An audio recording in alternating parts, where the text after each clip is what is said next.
We are very surprised by how quickly and how deeply these cuts have gone. Obviously it comes off the back of a pause of the USAID funding, and we've seen the impact of that pause, which has been devastating for the world. We've seen programs being cut in, oxygen not being delivered to hospitals. We've seen education programs being cut. We've seen food rotting in warehouses which can't be delivered to people who need that food. So absolutely devastating. And the speed with which this has happened has just added to that. It's made it incredibly uncertain for everyone who's delivering USAID funding as to how they can cope with this. So which are the programs and where are the programs whose termination will have or is having the biggest impact? Yeah, so USAID is one of the world's largest funders, and this is a really substantial cut. So we're going to see cuts all across the world to programs, and while it's very unclear at this stage exactly what is being cut and what is being retained by USAID, we're certainly seeing that across all sectors. We're seeing HIV/AIDS funding being cut. We're seeing education programs, as I said. We're certainly seeing climate change funding being cut, and we're seeing gender equality funding and disability equity funding being cut as well. These are going to have devastating impacts for communities all around the world. I know it was a former USAID worker who spoke to Wired some time ago and said at that time 300 babies who should not have HIV were going to have HIV as a result of the pause. So we're just likely to see that number rapidly expand as these programs are cut. And there's a lot of money involved here, isn't there? USAID programs were worth an awful lot. Yeah, absolutely. In 2023, I think the USAID program was approximately 70 billion US. So 83% of that is a very substantial portion of the overall aid budget.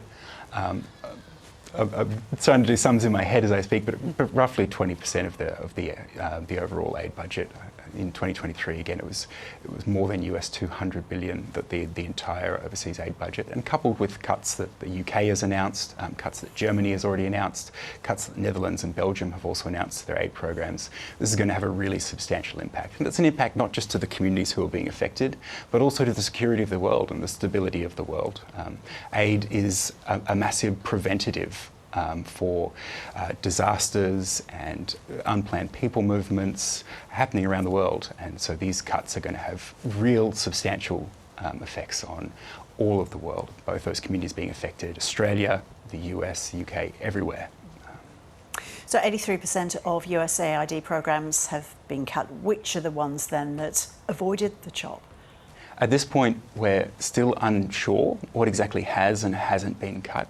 Some programs have received waivers, some humanitarian programs that are working with disaster-affected communities, but we're also seeing that some humanitarian programs, which were initially going to be part of that waiver, are continuing to be cut. There's cuts to Myanmar and the refugees.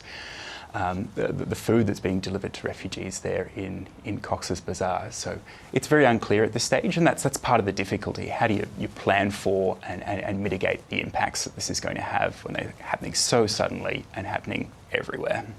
How did the Trump administration decide then which programs to keep and which to get rid of? It's unfortunately my answer's going not to be incredibly satisfying. It is unclear exactly how the Trump administration has done this. Certainly we're seeing that there is some ideological pushback on things like gender equality and climate change and disability equity, and we expect that the programs that work in those areas, that might be looking at preventing sexual and gender-based violence, or that might be working with assistive technology in schooling, we expect that those programs will all be cut and will unfortunately disappear. But it's unclear exactly how these decisions have been made. As I said, we're seeing things like HIV/AIDS prevention funding and the distribution of antiretrovirals, the distribution of oxygen to hospitals, the distribution of food to people in disaster situations are all being cut as well. So it's very unclear.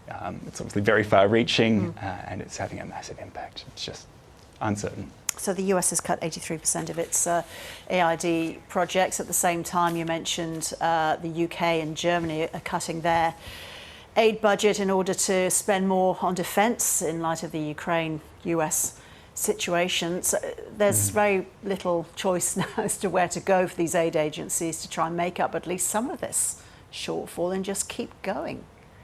USAID is a big funder of humanitarian agencies for the UN, UNHCR, the World Food Programme, UNRWA, and so it's really unclear how they will continue to operate, what they will do with a budget that's shrinking by 20 to 25%, and how then these humanitarian operations will continue, and how the world will be able to respond to disasters that occur, how they'll be able to respond to cyclones that occur, or earthquakes, or conflict that occurs around the world.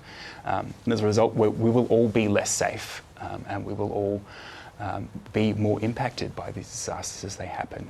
The impacts of people movement, rather than being prevented with relatively small spends of development and humanitarian spending, will have to be addressed after they have occurred, and that's going to impact everyone. Alan Hewson, thank you so much.